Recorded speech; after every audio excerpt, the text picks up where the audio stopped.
ओम शांति। आज 8 অক্টোবর 2024 প্রাতঃ মুরলি। বাবা আজ বলেছেন, মিষ্টি বাচ্চারা, বুদ্ধিকে রিফাইন বানাতে হলে এক বাবার স্মরণে থাকো। স্মরণের দ্বারাই আত্মা স্বচ্ছ হতে থাকবে। আজকের মুরলির প্রশ্ন, বর্তমান সময়ে মানুষ নিজের টাইম এবং মানি ওয়েস্ট কিভাবে করছে? উত্তর, যখন কেউ শরীর ত্যাগ করে তো তার পেছনে কত টাকা পয়সা ইত্যাদি ব্যয় করতে থাকে।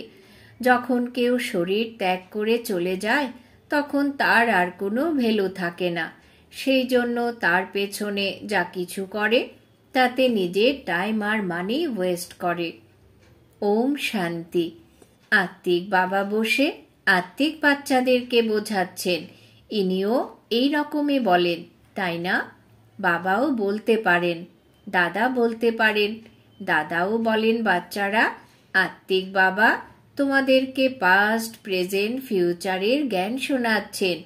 বাস্তবে সত্যযুগ থেকে শুরু করে ত্রেতার অন্ত পর্যন্ত কি হয়েছে এটাই হলো মুখ্য বিষয়।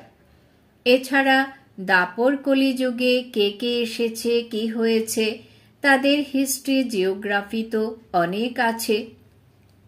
সত্যযুগ ত্রেতার কোনো হিস্ট্রি, জিওগ্রাফি নেই। এছাড়া বাকি সব কিছুরই হিস্ট্রি, জিওগ্রাফি আছে। দেবী দেবতাদেরকে লক্ষ বছর আগে নিয়ে গেছে। এ হলো অসীম জাগতিক অজ্ঞানতা। তোমরাও অসীম জগতের অজ্ঞানী ছিলে, এখন একটু একটু বুঝতে পারছো। কেউ কেউ তো এখনো কিছু বুঝতে পারে না, অনেক কিছু বোঝার আছে। বাবা আবুর মহিমার ওপর বুঝিয়েছেন। এই বিষয়ে চিন্তন করতে হবে। তোমাদের বুদ্ধিতে আনতে হবে যে তোমরা এখানে বসে আছো।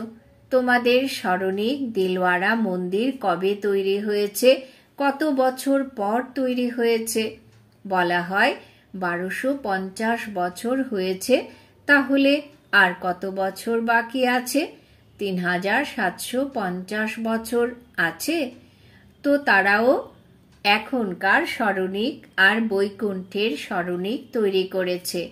মন্দিরগুলির মধ্যেও কম্পিটিশন হয়, তাই না? একে অপরের থেকে ভালো বানাবে। এখন তো অর্থ কোথায় যে বানাবে? অর্থ তো অনেক ছিল, তাই সোমনাথের মন্দির কত বড় বানিয়েছিল। এখন তো আর সেই রকম তৈরি করতে পারবে না। যদিও আগ্রা ইত্যাদি জায়গায় তৈরি করেছে, কিন্তু সেসব হলো ফালতু। সাধারণ মানুষ তো অজ্ঞানতার অন্ধকারে রয়েছে, তাই না? যতক্ষণে তৈরি করবে ততক্ষণে বিনাশও এসে যাবে। এই কথা কেউ জানে না। ভাঙে আর গড়ে। পয়সা ফ্রিতে এসে যায়, সব ওয়েস্ট হতে থাকে। West of time, West of money, West of energy. কেউ মারা গেলে তো কত সময় নষ্ট করে, আমরা কিছুই করি না। আত্মা তো চলে গেছে, বাকি এই খোলসের কি কাজ? সাপ তার খোলস ত্যাগ করে, সেই খোলসের কোনো ভ্যালু আছে কি? কিছুই নেই। ভক্তি মার্গে খোলসের ভ্যালু আছে। জড়চিত্রের কত পূজা করে থাকে, কিন্তু এনারা কবে এসেছেন, কিভাবে এসেছেন কিছুই জানে না। এসবকে বলা হয় ভূত পূজা।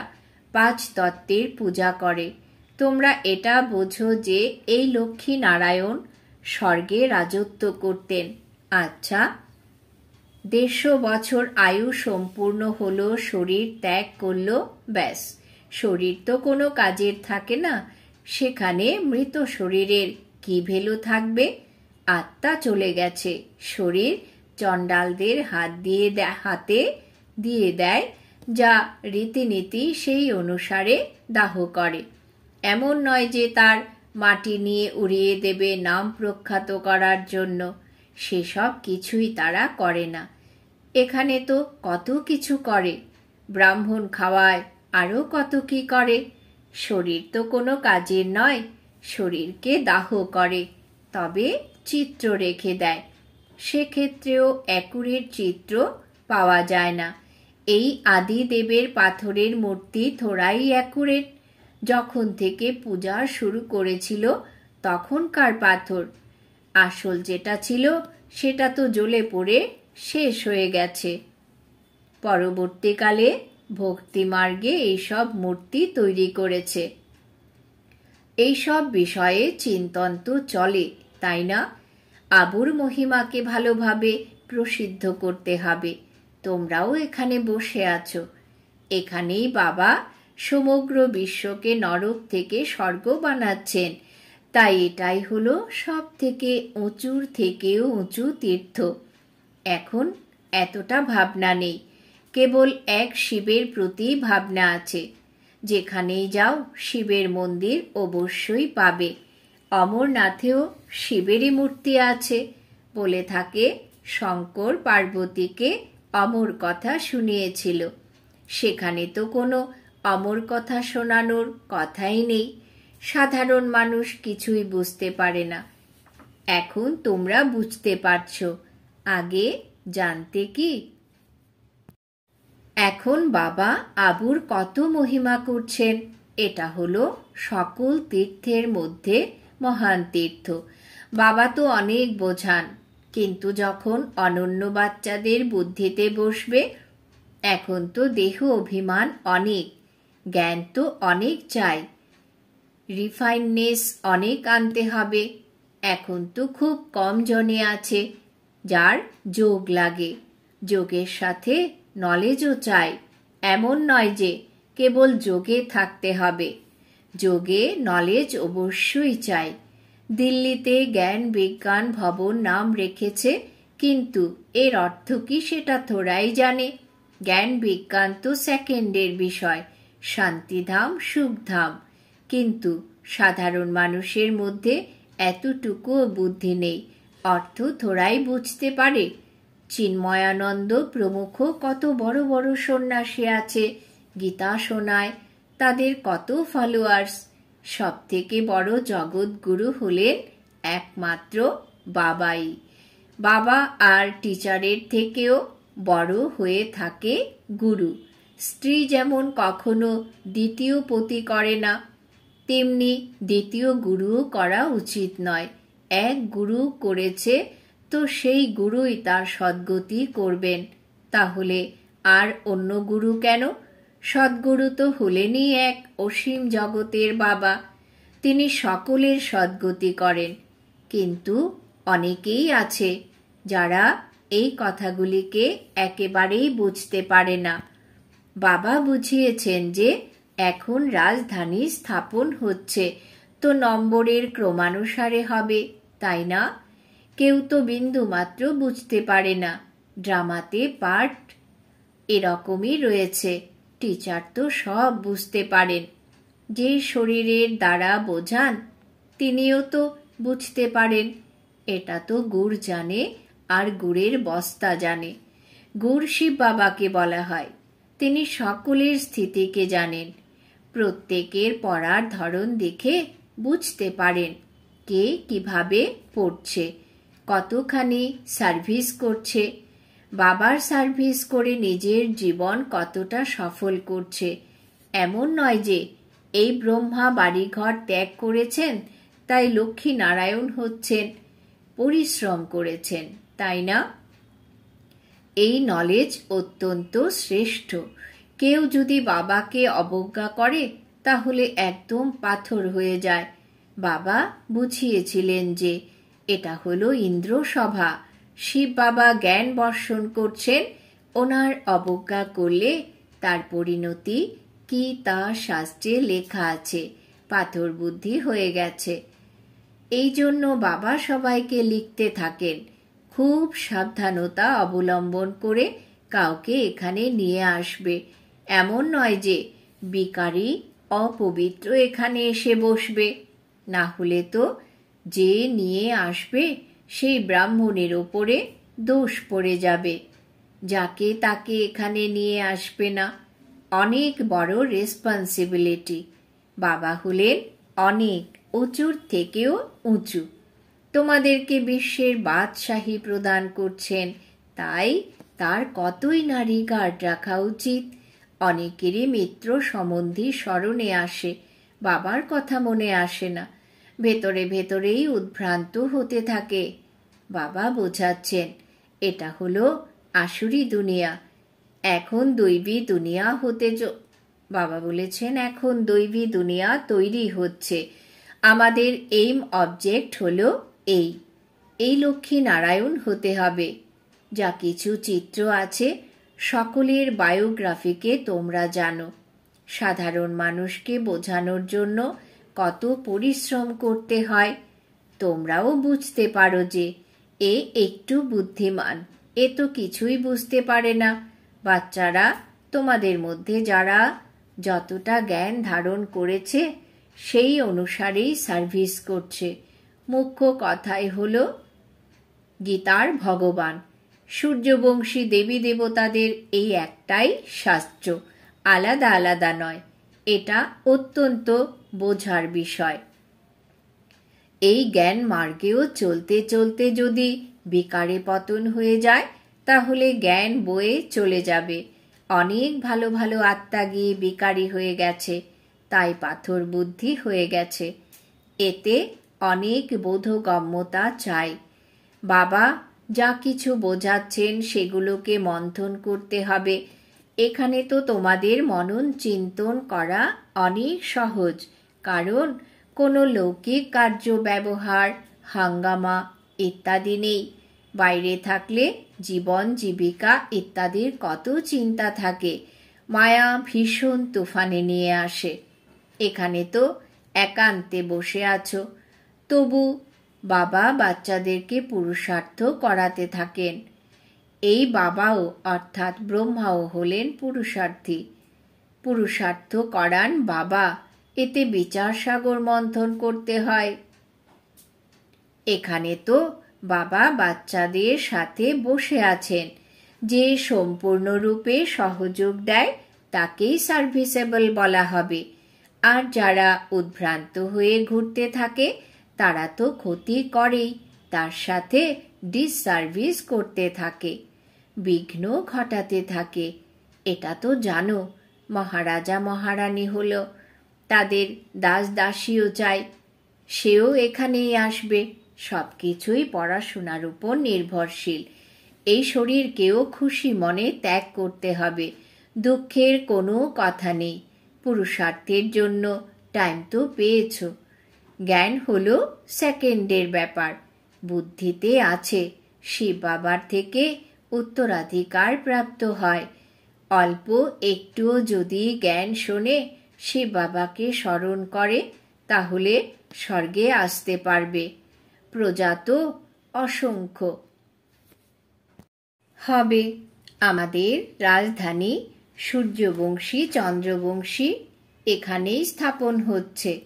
বাবার বাচ্চা হওয়ার পর যদি বাবার নিন্দা করাতে থাকো তাহলে মাথার উপর অনেক পাপের বোঝা চড়বে, একদম রসাতলে চলে যাবে। বাবা বুঝিয়েছেন, যারা বসে নিজের পূজা করার তারা নিজেদেরকে পূজ্য কিভাবে বলতে পারে। সকলের সদ্গতি দাতা কল্যাণকারী তো হলেন এক বাবা। মানুষ তো শান্তির অর্থ বোঝে না। হঠযোগের দ্বারা প্রাণায়াম ইত্যাদি করা একেই শান্তি মনে করে। সেখানেও অনেক পরিশ্রম করতে হয়। কারুর ব্রেন খারাপ হয়ে যায়, প্রাপ্তি কিছুই হয় না। সেটা হলো অল্প সময়ের শান্তি। যেরকম সুখকে অল্পকালের কাক বিষ্ঠার সমান বলে থাকে, সেই রকমই শান্তিও হলো কাক বিষ্ঠার সমান। সেই শান্তি হলোই অল্প সময়ের জন্য। বাবা তো 21 জন্মের জন্য তোমাদেরকে সুখ শান্তি দুটোই প্রদান করেন। কেউ তো শান্তিধামে শেষ সময় পর্যন্ত থেকে যাবে। যার সেই পার্ট রয়েছে সে এত সুখ থোড়াই দেখতে পাবে। সেখানেও তো নম্বরের ক্রমানুসারে পদ প্রাপ্ত হবে, তাই না? যদিও দাস দাসী হবে, কিন্তু রাজমহলের অন্দরে থোড়াই প্রবেশ করতে পারবে। শ্রীকৃষ্ণকেও দেখতে পাবে না। সকলেরই আলাদা আলাদা মহল হবে। দেখার জন্য নির্দিষ্ট কোনো সময় থাকবে। যেরকম দেখো, পোপ আসেন তো তাকে দর্শন করার জন্য কত লোক যায়। সেই রকম অনেক বের হবে, যাদের অনেক প্রভাব থাকবে। লক্ষ লক্ষ মানুষ যাবে দর্শন করার জন্য। এখানে শিব বাবার দর্শন কিভাবে হবে, এটা তো বোঝার বিষয়। এখন দুনিয়ার মানুষ কিভাবে জানতে পারবে যে এটা হলো সবথেকে শ্রেষ্ঠ তীর্থ? দিলওয়ারার মতো টেম্পল হয়তো আশেপাশে অনেক থাকবে, সেগুলিকেও গিয়ে দেখতে হবে কিভাবে নির্মিত হয়েছে। তাদেরকে জ্ঞান শোনানোরও দরকার নেই, তারাই উল্টে তোমাদেরকে জ্ঞান শোনাতে লেগে যাবে, রায় দেবে, এটা করতে হবে, এটা করতে হবে। এটা তো জানে না যে এদেরকে কে পড়াচ্ছেন। এক একজনকে বোঝাতে পরিশ্রম লাগে। এই বিষয়ে কাহিনীও অনেক আছে। বলতো যে বাঘ এসেছে, বাঘ এসেছে। তোমরাও বলো যে মৃত্যু এলো কি এলো, তো তারা বিশ্বাস করে না। মনে করে এখনো 40,000 বছর বাকি আছে, মৃত্যু কোথা থেকে আসবে? কিন্তু মৃত্যু তো অবশ্যই আসবে, সবাইকে নিয়ে যাবে। সেখানে কোনো নোংরা জিনিস থাকবে না। সেখানকার গরু আর এখানকার গরু আর সেখানকার গরুর মধ্যে অনেক পার্থক্য থাকবে। শ্রীকৃষ্ণ থোড়াই গরু চড়াবেন, তার কাছে তো দুধ হেলিকপ্টারে করে এসে থাকবে। এই ডাস্টবিন দূরে কোথাও থাকবে, সামনে ঘরে থোড়াই নোংরা থাকবে। সেখানে তো হলো অপরম অপার সুখ, যার জন্য সম্পূর্ণ পুরুষার্থ করতে হবে। কত ভালো ভালো বাচ্চা সেন্টারে আসে, বাবা দেখে খুব খুশি হন। নম্বরের ক্রমে পুরুষার্থ অনুসারে ফুল বেরিয়ে আসে। যে ফুল হয় সে নিজেকেও ফুল মনে করে। দিল্লিতেও বাচ্চারা দিন রাত কত সার্ভিস করতে থাকে, জ্ঞানও কত শ্রেষ্ঠ। আগে তো কিছুই জানতো না, এখন কত পরিশ্রম করতে হয়। বাবার কাছে তো সব সমাচার আসে। কারুর সমাচার বাবা শোনান, আবার কারুর কথা বাবা শোনান না। কেননা ট্রেটারও অনেক হয়। অনেক ফার্স্ট ক্লাস বাচ্চাও ট্রেটার হয়ে যায়, থার্ড ক্লাসও ট্রেটার রয়েছে। অল্প জ্ঞান নিয়েই মনে করে আমি শিব বাবারও বাবা হয়ে গেছি। পরিচয় তো জানে না যে নলেজ কে শোনাচ্ছেন। আচ্ছা, মিষ্টি মিষ্টি হারানিধি বাচ্চাদের প্রতি মাতা পিতা বাপদাদার স্মরণের স্নেহ সুমন আর সুপ্রভাত। আত্মাদের পিতা তার আত্মারূপী বাচ্চাদেরকে জানাচ্ছেন নমস্কার। আমরা আত্মারূপী বাচ্চারা আমাদের মাতা পিতা বাপদাদাকে জানাই স্মরণের স্নেহ সুমন, সুপ্রভাত, নমস্কার।